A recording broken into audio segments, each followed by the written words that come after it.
जय सतनाम। अध्यक्ष जी कह रहे हैं कि डर का माहौल है, सच कह रहे हैं क्या? मैं नहीं मानता। क्या कोई सतनामी को डरा सकता है क्या? क्या कोई जयभीम वालों को डरा सकता है क्या? क्या कोई जय मंडल वालों को डरा सकता है क्या? क्या कोई जय जोहार वालों को डरा सकता है क्या? कभी कभी समय परिस्थितियां ऐसी होती हैं कि चीते को भी 2 कदम पीछे हटना पड़ता है। ऐसा नहीं होता कि चीता डर के पीछे कदम देता है। कुछ कारण ऐसे होते हैं कि पीछे हटना पड़ता है। मैं सबसे पहले तो बहुजन समाज में जन्मे सभी संतों, गुरुओं और महापुरुषों को नमन करता हूं।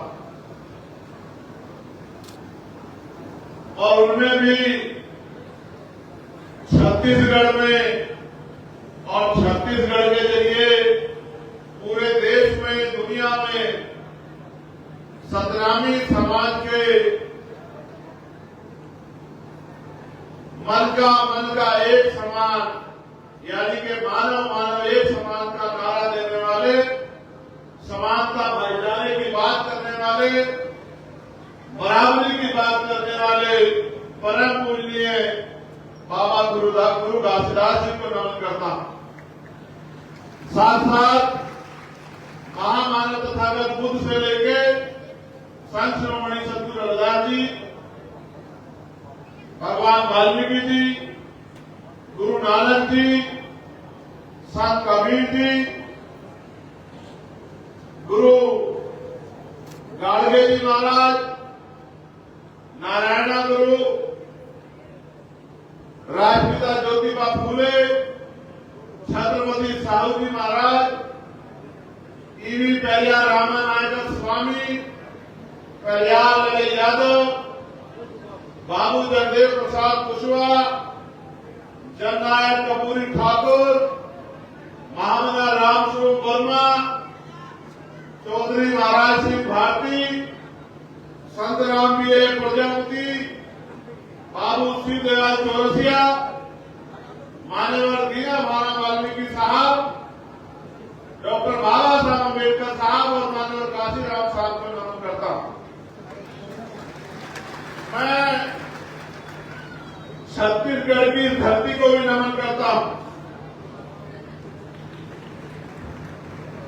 छत्तीसगढ़ की ये महान धरती, यहां उपस्थित एक विशाल जनसमूह के रूप में ही माननीय आजाद समाज पार्टी और सतनामी समाज के हमारे योद्धाओं को भी मैं नमन करता हूं।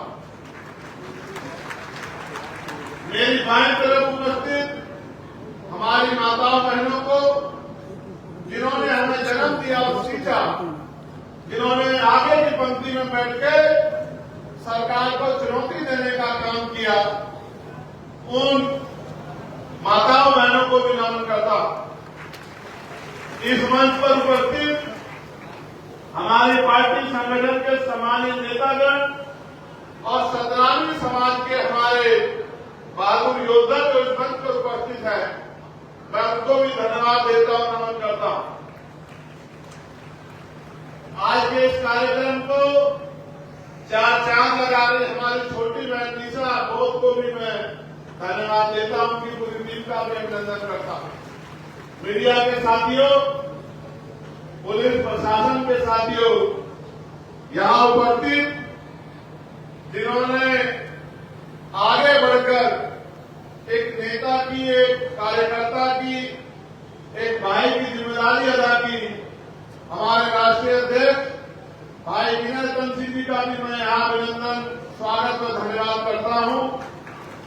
ऐसे समय में जहां भय का माहौल बनाया जा रहा था, उन्होंने आगे बढ़ के एक नेता की जिम्मेदारी अदा करते हुए, सड़कों की खाक छानते हुए, सोए हुए समाज में जागरूकता पैदा करने का काम किया।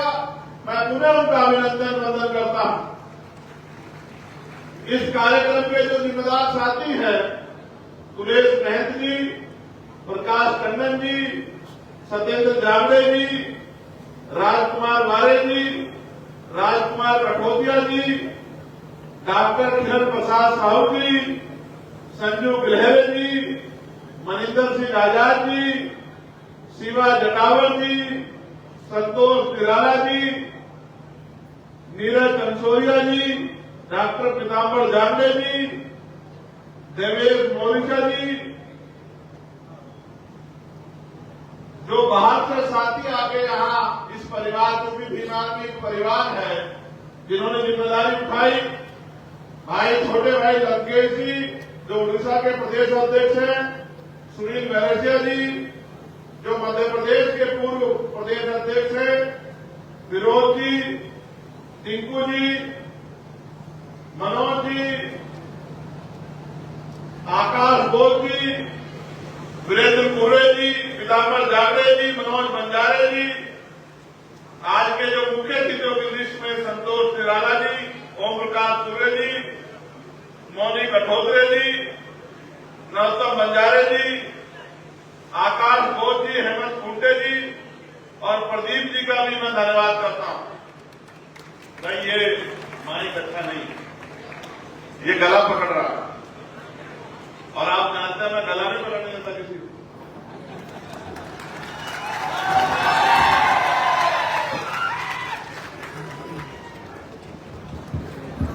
माइक बोले भैया।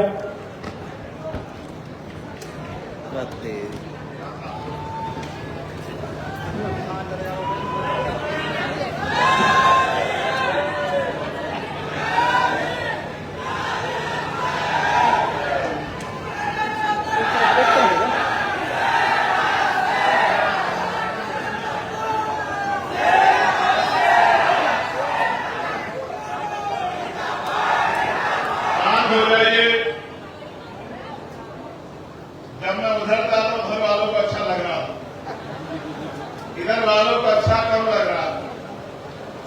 अब मैंने सोचा क्योंकि ये वो धरती है जहां बराबरी की बात हुई है, जहां से बराबरी की समानता की बात गई है, तो उधर वालों को अच्छा लग गया, इधर वालों को भी अच्छा लगना चाहिए।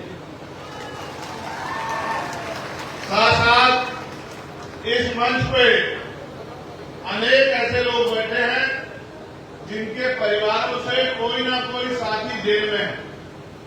किसी का पति है, किसी का भाई है, किसी का बेटा है, किसी के पिता है, और भी जो है तमाम तरह के रिश्तों में जो लोग बने होते हैं, उस तरह का पूरा परिवार इस मंच पर मौजूद है।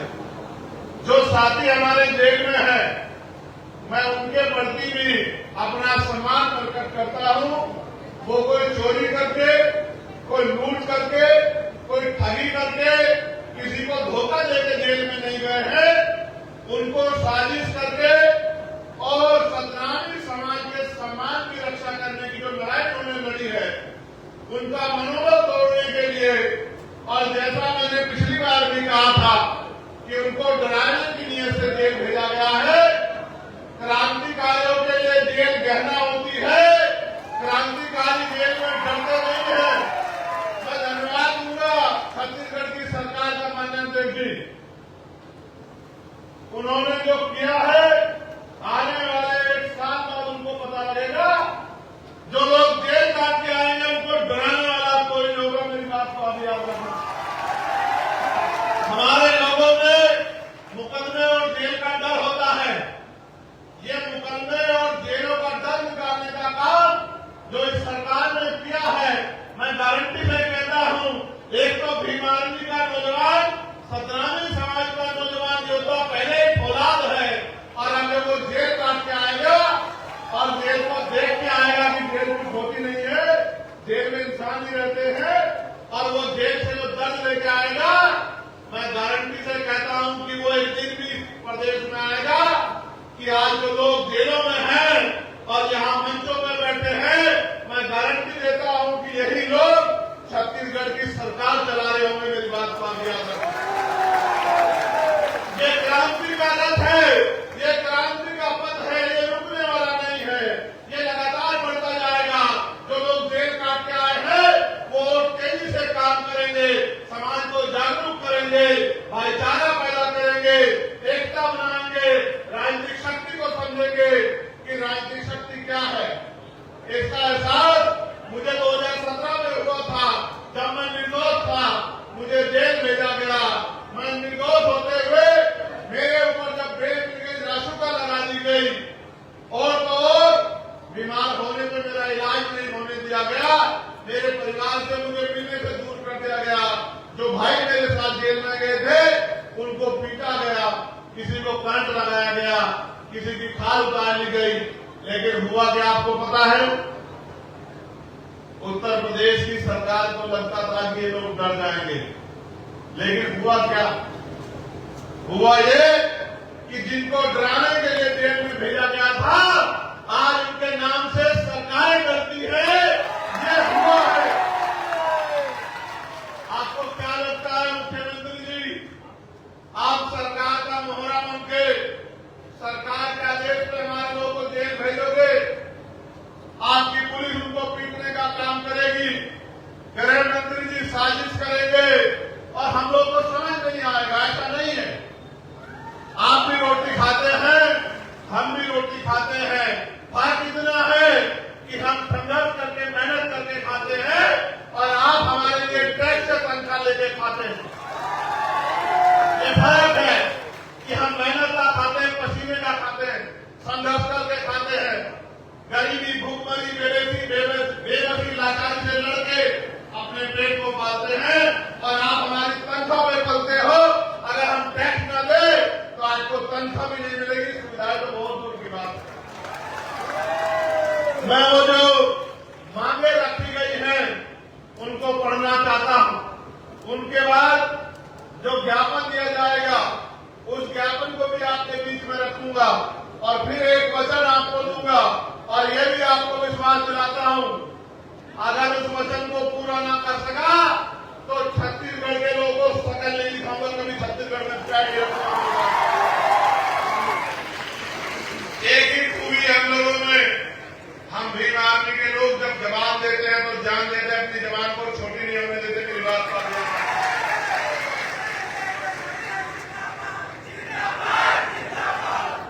आप जानते हैं इस अन्याय जुल्म के बाद भीम आर्मी के हमारे राष्ट्रीय अध्यक्ष ने मोर्चा लिया, सामाजिक न्याय यात्रा शुरू की। ये उसका प्रथम चरण है। ये प्रथम चरण उन लोगों को दिखाने के लिए है जिन लोगों को लगता था कि डर जाएंगे। अभी इसके बाद 3 चरण और होंगे और वो 3 चरण हम लोग कोशिश करके सितंबर माह में ही पूरा कर लेंगे। उसके बाद क्या होगा मैं आपको बताऊंगा। हमारी पहली मांग ये है सामाजिक न्याय यात्रा के जरिए कि हमारी गुफा में जैद खान को काटे जाने के पीछे क्या षड्यंत्र है। अगर ये सच का सच में ईमानदार है और दोषियों को सच में पकड़ना चाहती है तो उनको इस घटना की सीबीआई जांच करानी चाहिए। बड़ौदा बाजार में एसपी कार्यालय और जिला कलेक्टर ऑफिस में आगजनी के पीछे क्या षड्यंत्र है उसकी भी सीबीआई जांच ही सरकार को करानी चाहिए। बड़ौदा बाजार में जैद खान के सम्मान में हुए आंदोलन में गिरफ्तार निर्दोष लोगों को बिना शर्त के रिहा किया जाना चाहिए, ये भी हमारी मांग है। साथ साथ प्रदेश सरकार के को प्रमोशन में आरक्षण को लागू किया जाना चाहिए, ये भी हमारी मांग है। जिसकी इतनी संख्या वाली उसकी उतनी हिस्सेदारी नियम के तहत जातिगत जनगणना कराई जाए और यहाँ 16% आरक्षण शेड्यूल कास्ट के लोगों को दिया जाता था, जिसको पिछली सरकार ने बिना जातिगत जनगणना कराए कम करके 12 या 11% लगभग कर दिया था। कितने प्रतिशत? 12%, 4% कम कर दिया था। हमारी मांग है कि जातिगत जनगणना करा के संख्या के आधार पर 16% आरक्षण किया जाना चाहिए। छत्तीसगढ़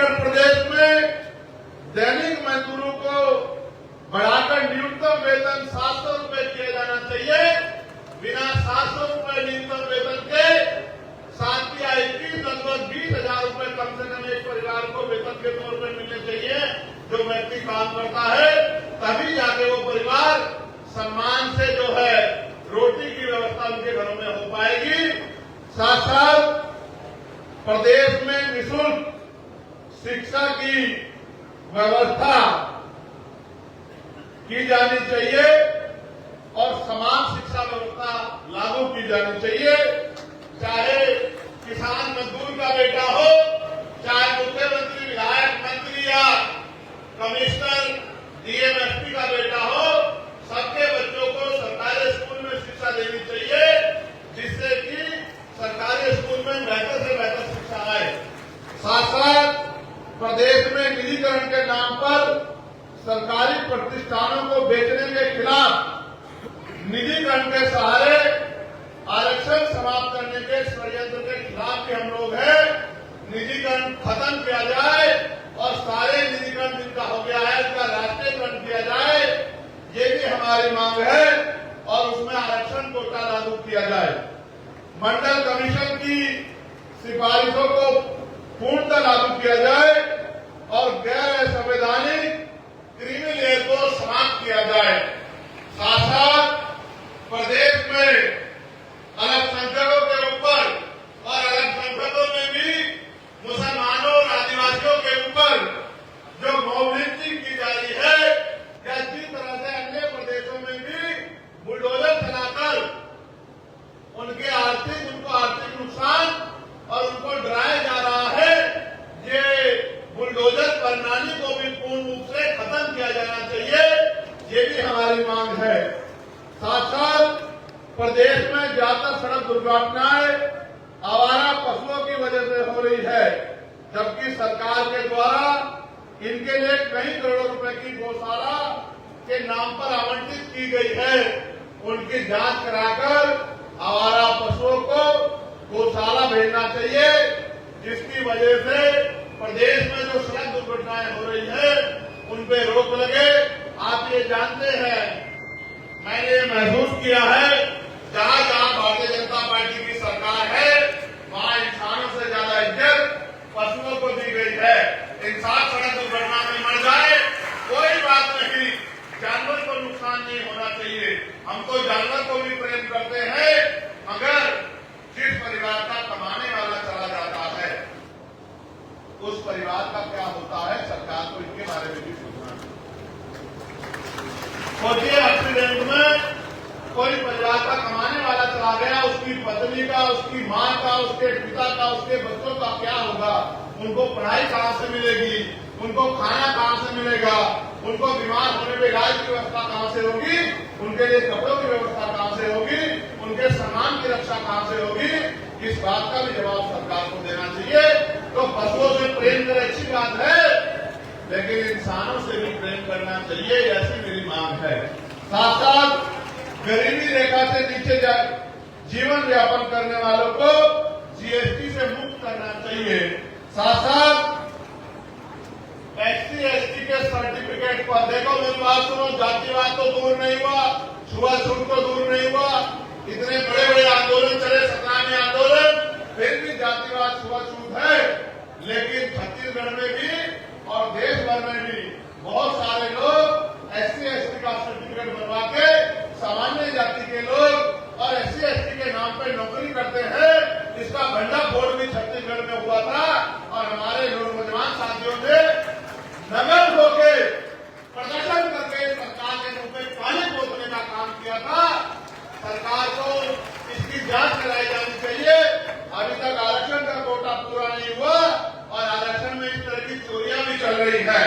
साथ साथ हमारे जो साथी आंदोलन को गति देने का काम कर रहे हैं, उससे पहले यहां 1950 से पूर्व शासकीय दस्तावेज मांगे जाने को निरस्त करवाने के बाबत जो है, यानी कि महाराष्ट्र के जो महान समाज के लोग इधर आ गए हैं, उनको एससी एसटी का सर्टिफिकेट, एससी का सर्टिफिकेट नहीं मिलता है।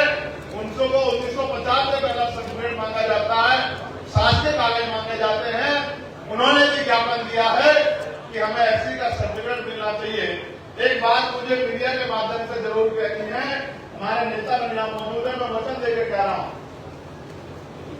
जिन लोगों ने सरकार का मुकाबला करके इस समाज पे जो जुल्म हो रहा था सतनामी समाज पे, उसको रोकने के लिए आंदोलन को गति देने का काम किया, अपनी जान की परवाह न करते हुए आंदोलन को आगे बढ़ाने का काम किया। आज पुलिस के लोग आंदोलन से डरकर उनको डराने का काम करते हैं, उनकी जांच कराने का काम करते हैं। मैं सरकार को भी और पुलिस और प्रशासन को भी ये कहना चाहता हूं, सरकारें आती जाती रहती हैं, ऐसा ना हो, ऐसा ना हो कि कमजोर वर्गों के लोगों के हाथों में ताकत आ जाए। कानून शपथ करो, संवैधानिक व्यवस्था के अनुरूप करो, कोई बात नहीं, वरना मेरा ये संदेश याद रखना कि रिटायरमेंट के बाद भी जांच होती है, मेरी बात को आप याद रखना।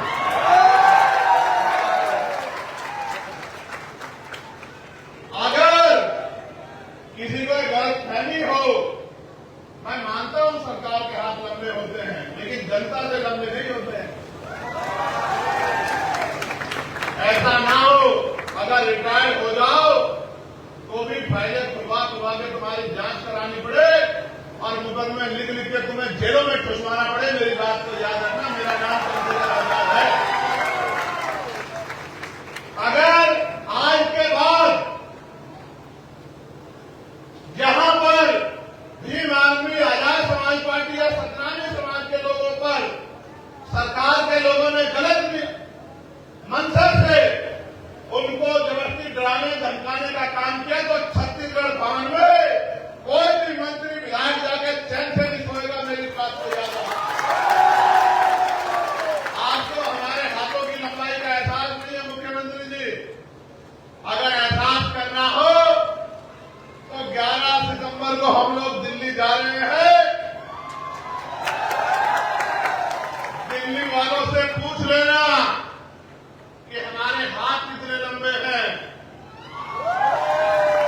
एयरपोर्ट से लेकर और छत्तीसगढ़ भवन तक उसी तरह का स्वागत आपका करेंगे जिस तरह का स्वागत आपने हमारे लोगों का करा है। मेरी बात मैं फिर आपको कह रहा हूं, मैंने अपना ये ज्ञापन जो आप लोगों ने दिया, ये मैंने पढ़ा। अब आप मेरी बात पर गौर कीजिए। ये पूरे देश को जानना चाहिए कि छत्तीसगढ़ में क्या चल रहा है। छत्तीसगढ़ की पुलिस और एडमिनिस्ट्रेशन जातीय कुंठा को ध्यान में रखते हुए जिस तरह से रात के अंधेरे में हमारे लोगों को गिरफ्तारी के नाम पर पकड़ने के लिए जाता है और घर में रहने वाली हमारी बहन बेटियों को गलत चीजों से देखने का काम करता है, छूने का काम करता है, इस गुंडागर्दी का अंत होगा।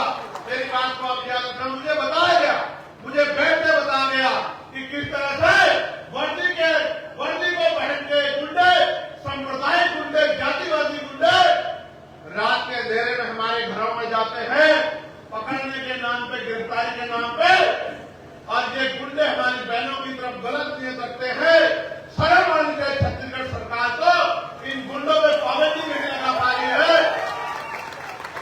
मैं जब दिल्ली में जाऊंगा और पार्लियामेंट का सत्र आएगा, आप जानते हैं मैंने पहले इस मामले को पार्लियामेंट में उठाया था, लेकिन इस बार मैं मैसेज देता हूं कि वेल में जाके और स्पीकर साहब से, प्राइम मिनिस्टर से जवाब मांगूंगा, होम मिनिस्टर से जवाब मांगूंगा कि ये जो गुंडागर्दी छत्तीसगढ़ सरकार कर रही है, क्या ये आपके इशारे पे कर रही है, या ये आपके तानाशाह गृह मंत्री और मुख्यमंत्री जिनको ऐसा लगता है कि उस सतनामी को कुचल देंगे, ये उनकी इच्छा है।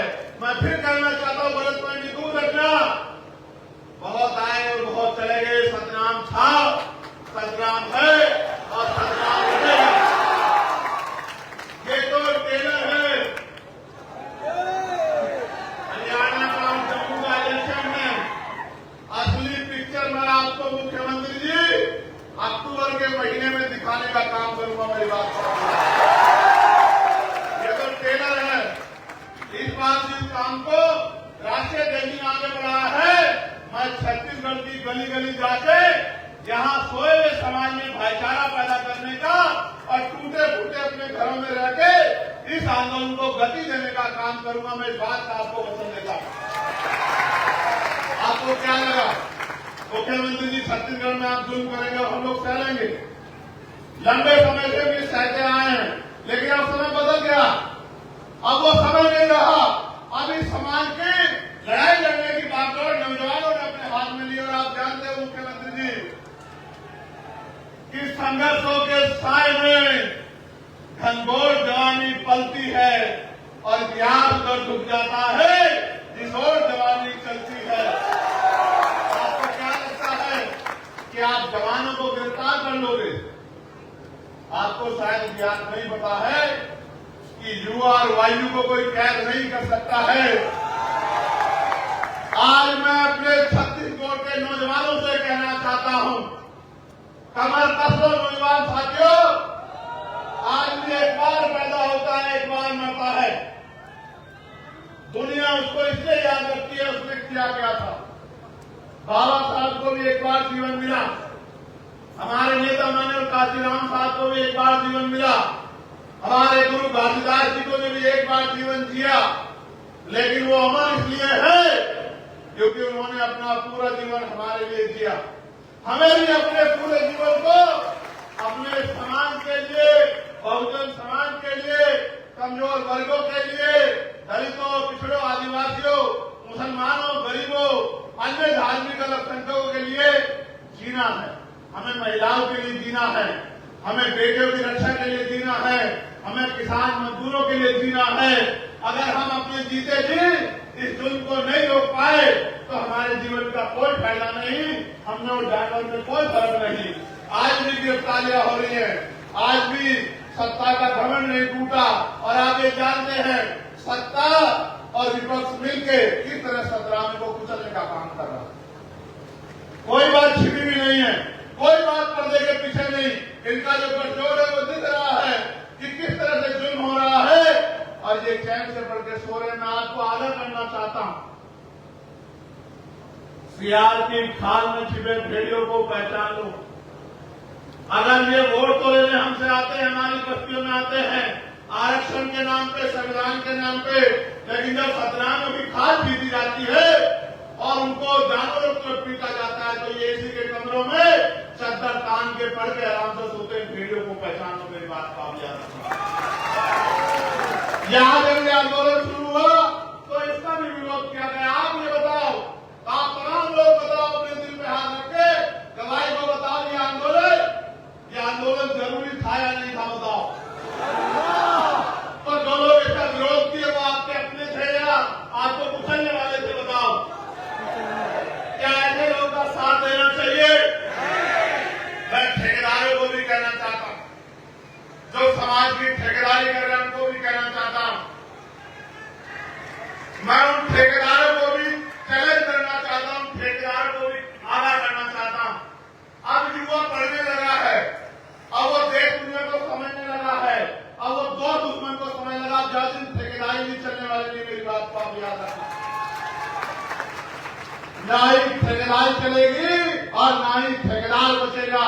वही बचेगा जो समाज के लिए आहुति देगा, बलिदान देगा। जो लोग जेल में है वो अपने लिए जेल में नहीं, वो आपके मान सम्मान की रक्षा के लिए है। जब वो जेल से बाहर आएंगे मैं भी आपके बीच में होऊंगा। हम लोग फूल मालाओं से उनका क्रांतिकारी की तरह स्वागत करेंगे। मेरी बात का सरकार को एहसास नहीं कि है कि उन्होंने क्या किया। सामान्य साथियों, सितंबर तक चुनाव है।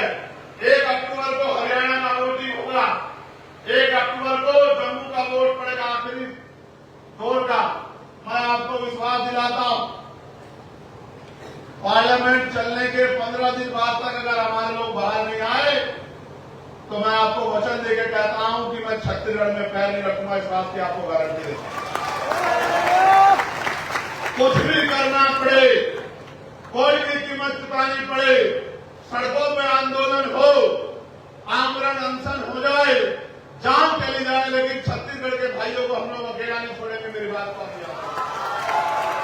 मैं माननीय जगजी से भी कहूंगा, भीम आर्मी का उद्गम ही, भीम आर्मी का निर्माण इसलिए किया किया गया था कि समाज पे होने वाले जुल्म को हम लोगों को रोकना है। आज अगर सबसे ज्यादा जुल्म कहीं हो रहा है तो छत्तीसगढ़ में हो रहा है। मैं माननीय सेठ को कहना चाहता हूं, अपने क्षेत्र के पूरे स्टेट की राजनीति हमारे लिए बाद में है, पहले समाज है, पहले हमारे लोग हैं, पहले हमारी बहन बेटियों की इज्जत है। ये मुद्दे हमारी बहन बेटियों की इज्जत की तरफ गलत निगाह उठा रहे हैं। एक भाई का फर्ज बनता है, मर जाए या मार दे। मैं आपसे आग्रह करना चाहता हूं कि आप और समय दो, छत्तीसगढ़ में समय दो, छत्तीसगढ़ में आंदोलन को मजबूत करो। जिस तरह से आपने यहाँ पसीना बहा, अपने संबंधित साथियों की ड्यूटी लगाओ और छत्तीसगढ़ को अपने पैरों पर खड़ा करो। चुनाव तो जब आएगा देखी जाएगी, लेकिन चुनाव से पहले भी सरकारों को ये पता होना चाहिए कि छत्तीसगढ़ में अब सतनामियों पे कोई जुल्म बर्दाश्त नहीं है। सम्मानित साथियों, आप एक बुलावे पे जहां पैसे में लोग नहीं आते, जहां लोग शराब और खाना मांगते हैं, जहां बढ़िया बढ़िया गाड़ियां मांगते हैं, जहां एक तरफ बैरिकेडिंग लगा के आपको डराने का काम किया जा रहा है, वहां आप इतनी बड़ी संख्या में पहुंचे हैं। मैं दोनों हाथ जोड़ के आपका धन्यवाद करता हूं। और ये सरकार को भी ये जन समर्थन देखना चाहिए। आप सोचिए, अभी तो अध्यक्ष जी ने एक इशारा किया था, आने वाले कल में क्या होगा। आप मेरी एक राय को मजबूत करेंगे क्या? जरा हाथ उठा के बताइए। मैं चाहता हूं जिन लोगों ने हम पे जुल्म किया, जिस सरकारों ने, हम आपस में चर्चा भी कर लेंगे। अभी मैं चाहता हूं लोगों का बहिष्कार शुरू होना चाहिए। होना चाहिए नहीं होना चाहिए? क्या हमारे घरों के बाद उनके बहिष्कार के बोर्ड लगने चाहिए नहीं लगने चाहिए? क्या हमें उनको बताना चाहिए नहीं बताना चाहिए? आज हम लोग चर्चा करेंगे, इस निकम्मी सरकार को किस तरह उखाड़ फेंकना है, इसकी चर्चा करेंगे। हमें ये सोचना पड़ेगा, जो सरकार हमारे लोगों पर जुल्म करेगी, जो हमारे गैर काम की रक्षा नहीं कर पाएगी, जो सतनामियों को कुचलने का काम करेगी, उस सरकार को सत्ता में बने रहने का कोई अधिकार नहीं मिलना चाहिए। और अगर ये छत्तीसगढ़ में हो गया तो आप मानना कि फिर हमें समझना पड़ेगा कि कहीं ना कहीं हम लोग कमजोर हो गए। क्या आप लोग अपने आप को कमजोर मानते हो? आज ये देखो, मैं लगातार पार्लियामेंट में आवाज उठा रहा था कि भाई किसान का बेटा हो या मजदूर का बेटा हो, राष्ट्रपति, प्रधानमंत्री, मुख्यमंत्री का बेटा हो, चाहे IAS IPS का बेटा हो, चाहे प्रधान से लेकर विधायक का बेटा हो, सबको सरकारी स्कूल में शिक्षा मिलनी चाहिए। एक ही लाइन में इधर प्रधानमंत्री का बेटा बैठे, इधर मुख्यमंत्री का बैठे, फिर मजदूर किसान का बेटा बैठे, इधर रिक्शा चलाने वाले का बेटा बैठे, बराबर में DM SFP का बेटा बैठे। तो बताओ सरकारी स्कूलों में अच्छी शिक्षा मिलेगी नहीं मिलेगी? समान शिक्षा पॉलिसी लागू हो। ऐसे ही चाहे राष्ट्रपति हो या गांव का प्रधान या सरकारी कर्मचारी फोर्थ क्लास का हो या क्लास 1 का, या मुख्यमंत्री राज्यपाल मंत्री हो या विधायक सांसद हो, सबके बच्चों को या उनको भी बीमार होने पे सरकारी अस्पतालों में उनका इलाज होना चाहिए। इससे होगा क्या? इससे होगा ये कि जब एक बेड में मंत्री जी का इलाज हो रहा होगा, दूसरे बेड में गरीब किसान के बेटे का इलाज हो रहा होगा, तो डॉक्टर भी समय पर मिलेगा, दवाइयां भी अस्पताल के अंदर से मिलेंगी, टेस्ट की मशीनें भी सारी बड़ी होंगी, और तो और गरीबों की जेब कटनी बंद हो जाएगी और अच्छा इलाज जो है गरीबों को और कम कीमत में मिलेगा। इस देश में कब तक गरीब लाचार रहेगा? हमने ये भी मांग करी कि निजी क्षेत्रों में भी SC ST OBC के लोगों को आरक्षण की व्यवस्था होनी चाहिए, क्योंकि निजी क्षेत्रों में भी जो पैसा वो लोग आप कर्ज में देते हो या जो उनका टैक्स और पैसा माफ करते हो, वो सारा पैसा हमारे टैक्स का होता है, जो हम लोग GST के तौर पे या अन्य टैक्सों के तौर पे आपको देते हैं। इसलिए हमने निजी क्षेत्रों में भी आरक्षण की मांग की है। ये छत्तीसगढ़ है, छत्तीसगढ़। इस छत्तीसगढ़ में सतनामियों की क्या हालात हो गई है, क्या आप देख रहे हो? क्या कारण नजर आता है आपको इसका? मुझे इसका कारण ये नजर आता है जो डॉक्टर बाबा साहब अम्बेडकर ने कहा था कि political power is the master की, राजनीतिक सत्ता वो चाबी है जो आपकी सारी परेशानी हल कर देगी। सोचिए,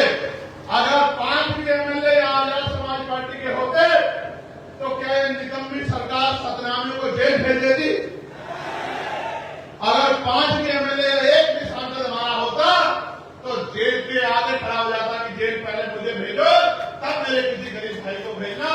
लेकिन मैं क्या करूं, आपने जाति धर्म देख के निकम्मे लोगों को यहां नेता बना रखा। अरे इन निकम्मों को हटा दो और जो क्रांतिकारी जेल की सलाखों पे पीछे है जब वो आ जाए उनको समर्थन देके उनको आगे बढ़ा दो। फिर देखो आपकी तरफ कोई आंख नहीं उठा पाएगा मेरी बात। मुझे नहीं बनना छत्तीसगढ़ में मुख्यमंत्री, मुझे विधायक एमपी नहीं बनना है, लेकिन दर्द होता है जब हमारे लोग गलत फैसला लेते हैं तो दर्द होता है। दर्द इस बात के लिए होता है कि हम किसी को नुकसान नहीं पहुंचाना चाहते। हम सामाजिक न्याय को मानने वाले लोग हैं, हम भाईचारे को मानव को एक समान मानने वाले लोग हैं। लेकिन हमारे लोगों के साथ जिस तरह का जुल्म हुआ और पिछले 3 महीने में जो अन्याय यहाँ हुआ वो अन्याय 7 पीढ़ियों तक पीढ़ी हम लोग भूल नहीं पाएंगे। क्या आप भूल सकते हो इस जुल्म को? मैंने वो वीडियो देखी, मैंने जब जूते से यहाँ के पुलिस के कर्मचारी मेरे भाइयों को पीट रहे हैं, लाठियों से पीट रहे हैं, घरों से पशुओं की तरह खींच के लाके गाड़ियों में डाल दे रहे हैं, माँ रो रही है, बच्चे रो रहे हैं, बहनें रो रही हैं, बेटियां रो रही हैं। लेकिन निकम्मी सरकार सतनाम योगी के ऊपर होने वाले दमन पे हंस रही है, फिर जाके हंस रही है। जी तो बहुत कुछ करता है और आप जानते हो मेरी आदत को, बहुत कुछ जी करता है। लेकिन मैं आपसे कहना चाहता हूं संवैधानिक रहो, संवैधानिक रास्ते से ही हम लोग आगे बढ़ेंगे और मेरा विश्वास है कि आप मेरी इस बात को समझोगे। मैं आपके बल को जानता हूं, मैं आपको एक इशारा कर दूं तो पता नहीं क्या से क्या हो सकता। मैं जानता हूं आपकी शक्ति, मैं जानता हूं कि छत्तीसगढ़ बंद हो जाएगा, मैं आपकी ताकत को जानता हूं, मैं सतनामियों के झंडे की ताकत को समझता हूं। मगर मैं ये भी बताना चाहता हूं कि हमें अपने गुरुओं के रास्ते पे चलना है, हमें अहिंसा के रास्ते पे चलना है, हमें सत्य के साथ संघर्ष के रास्ते पे चलना है और हमें दमन का जवाब गुस्से से नहीं देना, प्यार से देना है। मैं आपके गुस्से को समझता हूं, आपके गुस्से का सब खत्म हो जाएगा, लेकिन मैं आपसे चाहता हूं कि आप अपने गुस्से को अपनी शक्ति बनाओ, अपनी ताकत बनाओ। जो जुल्म आप पे हुआ है जुल्म को भूलो मत, इस जुल्म को यहां भी याद रखो और यहां भी याद रखो कि जब आपको दमन किया जा रहा था, जब आपको मारा जा रहा था, जब आपको कुचला जा रहा था, कौन आपके साथ खड़ा था, कौन आपका मजाक बना रहा था, ये भी आपको याद रखना चाहिए। इसलिए मैं आपसे अपील करता हूं, मैं आपसे वादा करता हूं, 1 महीने में ये हरियाणा का जम्मू का चुनाव खत्म हो जाएगा भाइयों। मेरे कंधों में जिम्मेदारी, अगर मैं वहां काम नहीं करूंगा तो इस तरह का जुर्म हरियाणा में भी होगा, जम्मू में भी होगा। मेरे कंधों में जिम्मेदारी है कि मैं वहां राजनीतिक शक्ति का निर्माण करूं, आपके संरक्षण के लिए, आपके लिए संघर्ष करने के लिए, आपके आवाज उठाने के लिए। बताओ मुझे पार्लियामेंट में सुनते हो नहीं सुनते हो तुम लोग? सुनते हैं। बताओ सबसे मजबूत है नहीं आपकी आवाज? बताओ। जब आपका भाई बोलता है तो आनंद आता है नहीं आता है? अब सोचो अगर ऐसे ही लोग आपके असेंबली में, विधानसभा में चले गए, मैं तो अकेला हूं ना, वहां अकेला हूं ना। लेकिन याद रखना जब अगली बार 5 साल बाद चुनाव आएगा, अकेला नहीं होगा चंद्रशेखर आजाद, वहां मेरी बात को आप याद रखना। और जिस दिन मेरे जैसे 50 लोग वहां होंगे उस दिन आप देखना, आपका हाथ नहीं फैलेगा किसी का, किसी गरीब की बेटी पे जुल्म नहीं होगा, किसी को भूखे पेट सोना नहीं पड़ेगा, नौजवान का हाथ रोजगार के लिए फैला नहीं होगा, उसके हाथ में रोजगार होगा, मां बहनों का घर तक रोजगार पहुंचेगा, बेटियों का सम्मान होगा, किसानों को उनकी फसल के दाम मिलेंगे, न्यूनतम वेतन 1000 रुपए होगा, गरीबों की जिंदगी में खुशहाली आएगी। लेकिन हम उसके लिए संघर्ष कर रहे हैं, लेकिन आज जो लड़ाई है वो सम्मान की है। मैं आपसे कहना चाहता हूं, माननीय अध्यक्ष अगर आदेश करें तो 1 अक्टूबर के बाद ही हम लोग एक हफ्ते के अंदर ही छत्तीसगढ़ भवन का 2 बार घेराव करेंगे। हम छत्तीसगढ़ भवन की दीवारों को हिला देंगे अपनी बूंद से कि जब तक ये हाथ जुल्म करने वाले वो हाथ चुप नहीं हो जाते, हमारे लोगों को रिहा नहीं कर दिया जाता, हम चैन से नहीं बैठेंगे। हम लोग तैयार हो आगे सामाजिक न्याय यात्रा में सड़कों पे जाकर अपनी आवाज को बुलंद करने के लिए तैयार हो, सोए हुए समाज को जगाने के लिए तैयार हो। मैं आपको विश्वास दिलाता हूं, जितने दिन हमारे लोग अंदर हो रह चुके हैं, अब आगे उतने दिन हमारे लोग अंदर नहीं रह पाएंगे। मेरी बात को आप याद रखना। अब आज की लड़ाई हो रही है, बहुत हो गया, रायपुर में लड़ाई आ रही है।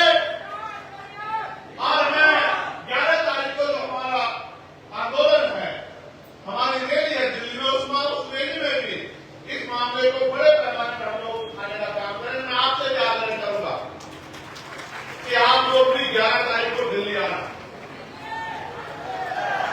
अभी से ट्रेन के टिकट खरीद लेना, बाद में सरकारी ट्रेन कैंसिल कर देंगे। आपको बताया उनकी ट्रेन कैंसिल की, आपको बताया 19 ट्रेन कैंसिल की है, तो एक दिन पहले आ जाना। हम तो किसान मेरे लोग हैं, रूखी सूखी खाकर भी सम्मान की लड़ाई करते हैं। मैं आपसे आग्रह करूंगा, यहाँ के नौजवान साथी एक बड़ी तादाद में दिल्ली जरूर पहुंचे, जो दिल्ली में बैठे लोगों को भी आपके दर्द का एहसास है। मैं मीडिया के माध्यम से मुख्यमंत्री से पूछना चाहता हूं, ये जो आपकी पुलिस जातीय मानसिकता से, सामंती मानसिकता से 97 के घरों में घुस के गिरफ्तारी के नाम पे हमारी बच्चियों को जो गलत मंशा से, गलत दृष्टि से जो ये अपमान करने का काम कर रही है, क्या इसका जवाब आप दे सकते हैं? आप बेटी बचाओ बेटी पढ़ाओ की बात करते हैं। राष्ट्रपति जी ने भी कहा कि बंगाल में बहुत जुल्म हो रहा है, नीड्स ऑफ असहनीय। कल ही उपराष्ट्रपति ने भी लेटर लिखा, लेकिन ये जो नंबर नाच आपकी सरकार में छत्तीसगढ़ में हो रहा है, ये नहीं दिख रहा है सरकार को। ये राष्ट्रपति जी को, उपराष्ट्रपति को, प्रधानमंत्री, गृह मंत्री जी को उत्तर ये छत्तीसगढ़ की सरकार का ये गुंडा राज नहीं दिख रहा है। मैं आपको चैलेंज करके कहता हूं, ज्यादा दिन सतरामे को सामने सरकार नहीं कर पा रही। मैं आप जब भी दिल्ली में बैठूंगा तो देश को बताऊंगा कि किस तरह का जुल्म जो है वहां यहाँ की सरकार कर रही है। मैं बताऊंगा किस तरह से हमारी बहन बेटियों का अपमान पुलिस कर रही है, और पुलिस अपने आप नहीं कर रही, सरकार के इशारे पे कर रही है। ये बर्दाश्त नहीं किया जा सकता। आप यहाँ इतनी बड़ी संख्या में पहुंचे हो, मैं आपको पूरे धन्यवाद देता हूं।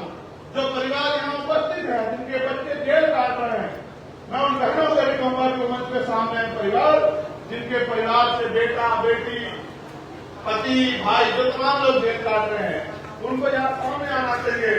समाज को देखना चाहिए कि क्रांतिकारियों के परिवार कैसे होते हैं, संघर्ष के परिवार कैसे होते हैं, बलिदानियों के परिवार कैसे होते हैं। इन परिवारों को यहाँ तरफ खड़े हो जाइए। इन परिवारों को आपको देखना चाहिए, धरना से नहीं है ये। आ जाओ ऊपर आ जाओ, जो वहां के परिवार है उनका वो सामने आ जाए, उनको व्यवस्था करा, उनको बुलाने की, जो परिवार के लोग वहां। आप देखो ये छोटे छोटे बच्चे, ये बहनें, ये बहते आंसू, ये उम्र आपका जवाब मांगती है, पूरे देश से जवाब मांगती है, और छत्तीसगढ़ की सरकार से जवाब मांगती है कि क्या ये गुंडागर्दी स्वीकार करनी चाहिए। ये जो बच्चे, ये उन परिवारों के, निर्दोष परिवार के बच्चे हैं जिनका जुर्म इतना था कि वो यहाँ समाज को जागरूक करने का काम कर रहे हैं। क्या अपने लोगों को जागरूक करना अपराध है? अगर अपराध है तो ये अपराध को बाबा साहब ने भी किया, ये अपराध तो गुरु घासीदास जी ने भी किया, ये अपराध तो माननीय काशीराम साहब ने भी किया, और उनकी संतानें भी करती रहेंगी। मेरी बात को आप याद रखना। क्या चाहते हो देश से? मैं तो जैसे से कहूंगा कि अक्टूबर माह में वो ऐलान कर देंगे सामूहिक गिरफ्तारी का। हम लोग छत्तीसगढ़ की जेल देखना चाहते हैं कि छत्तीसगढ़ की जेलों में कितना दम हम देखना चाहते हैं। आंदोलन चलेगा, आंदोलन रुकेगा नहीं, आंदोलन आगे बढ़ेगा, आंदोलन गति पकड़ेगा, आंदोलन शक्तिशाली होगा और आंदोलन के आगे ये निकम्मी सरकार घुटने टेक देगी। मेरी बात को आप याद रखना। आप देखो, ये आपके बीच के परिवार हैं, ये कोई राजनीतिक लोग नहीं हैं, ये वो लोग हैं जिनके बच्चों ने जेलें काट रहे, जिनके परिवार के लोग जेल काट रहे। बताओ, इनमें से